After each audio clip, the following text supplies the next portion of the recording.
my granddad, or my Opa, and behind him is one of the most important vehicles you're going to see on Retro Garage. My name is Wolfgang.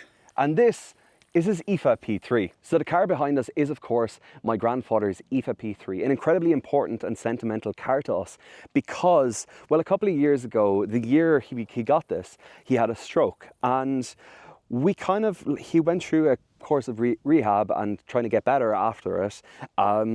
But I spent every week or every couple of days looking on eBay and looking online to see if I can find one of these, because back when he was 18, 19, he used to drive officers around in one of these IFA P3s back in 1964.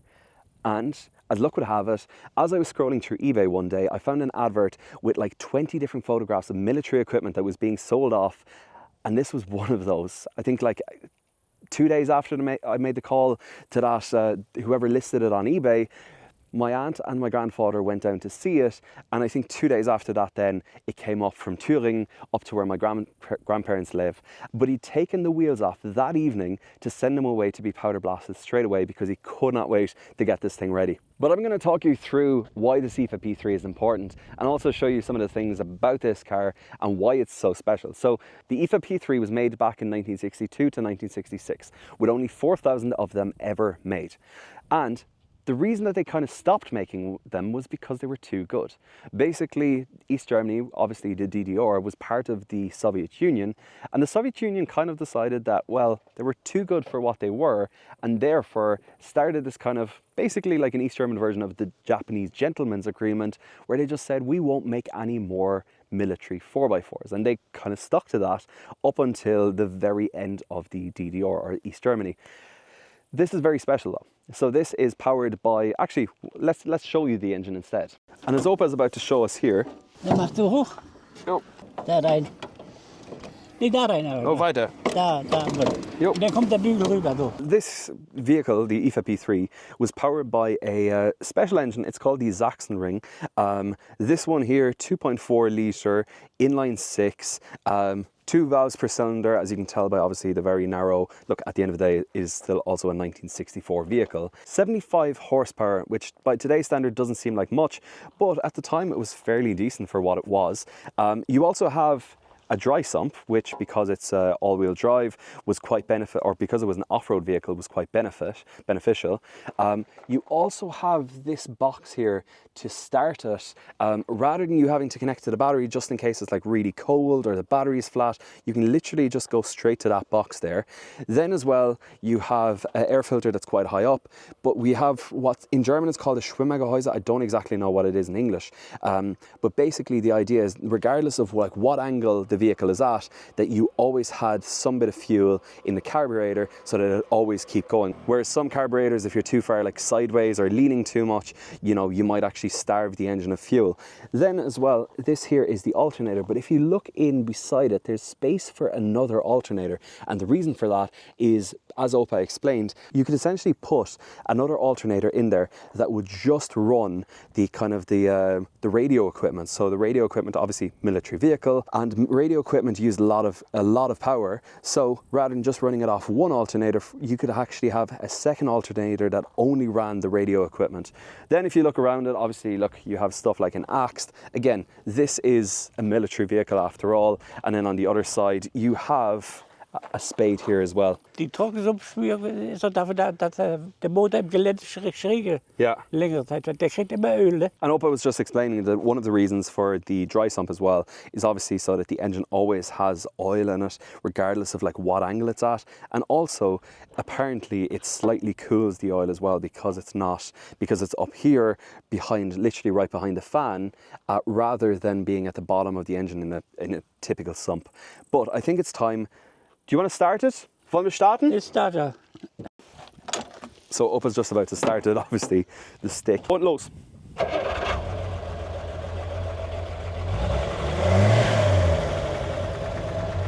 So yeah, that is the sound of that inline 6, 75 horsepower. Hört sich doch gut an. Ja. So mal Gas geben, ja? Ja, mach mal.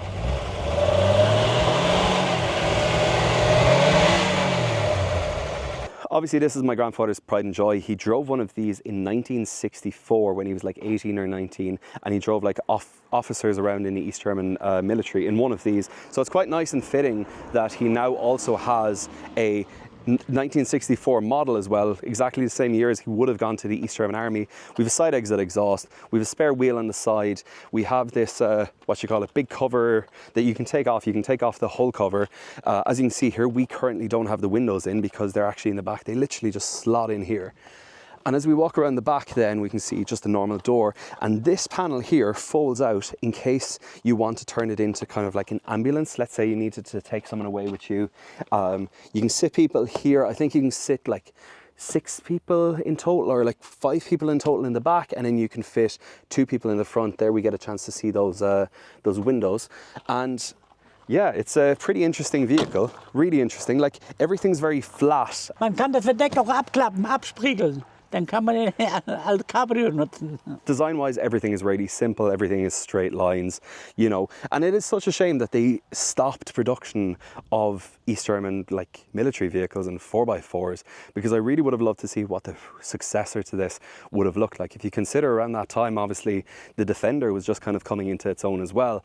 And I have to say, this is kind of ahead of a Defender in my personal opinion, especially an early Series 1. That's one way to do it. But inside then, everything is fairly simple. You have a big old steering wheel. You have, this is your, obviously your indicators. You have an oil pressure gauge here. You also have a temp gauge and a speedo. Then that's how you change to full beams and high beams and low beams. Then over here, you have a 4-speed manual H-pattern gearbox with up and to the left being the reverse gear. Then this is all-wheel drive and front-wheel drive, or rear-wheel drive only. So if you pull it back, it's rear-wheel drive only. If you pull it forward, push it forward, it's 4-wheel drive. This then changes from a street gear to a low-range gear, basically. High-range, low-range. If you pull it back, it's low-range. If you push it forward, it's high-range. And then here is the locking rear diff for the front and the back, and on the floor as well, you can see that is essentially the jack for lifting this up. Really interesting vehicle, and I do really enjoy driving these. So I'm going to take it for a quick drive because we are going to a barbecue. Probably not what this car was intended to go to, but let's take it for a quick drive and see what it feels like to drive. Well, obviously I've spent a good bit of time in this car already. Second, and we're currently in the low range gearbox. It's having a little bit of an issue today. I think one of the cylinders or one of the spark plugs doesn't really want to play along. This then is 3rd gear in high range. So we're now in high range. And then what I might do is I might actually change down to 4th, but in low range. So that's 4th and that's low range. Bit of a rattle. I have a couple of beer bottles in the back, so don't mind them. But otherwise, like, really nice vehicle to drive. It is slightly terrifying. It is, I'm not gonna lie, it is slightly terrifying for 2 reasons. One is you kind of have to remember that this is a vehicle made in the 1960s where there wasn't much care or consideration for safety. There wasn't much care or consideration for safety, and it was a vehicle made for essentially off-road, so they didn't really care too much. It was a military vehicle after all. So it's kind of like driving an old Series 1 Land Rover in that it's not the safest thing to be in. Secondly, because of exactly that, it has a recirculating ball steering, meaning it feels exactly like one of those brand new Ineos Grenadiers in that no matter where you put the steering wheel, it will never self-center. And it takes a bit of getting used to, especially as you go around bends and stuff. Let's swap up to 3rd. There's a car coming from the front now, so I'm going to pull in here for a second. But you might be able to hear me a little bit better. But I have to say, do you know what? Even though it sounds agricultural, and it probably is as well, it's probably not as smooth as it doesn't feel as smooth as the engine that the Sachsenring itself, which I'll put a photo in here, it doesn't feel as smooth as that to drive. but it is still a really lovely vehicle. And driving in here on these, driving it on A roads and like main roads in Germany, it's terrifying, especially with trucks. But driving in here on some of these like back roads, where the back roads literally are only like slabs of concrete put in front of each other, I think this is where that kind of car comes into its own. Or on cobblestones, even though you feel like it's about to shake you to bits.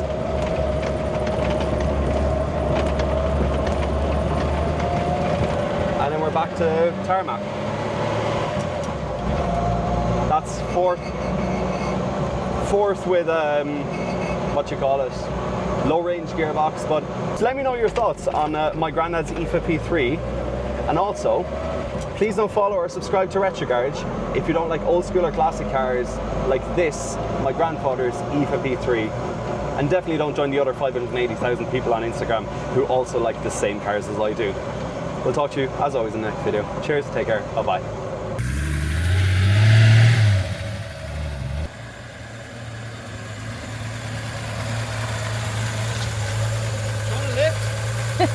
I'd love one. Hi. Say hi. Hello.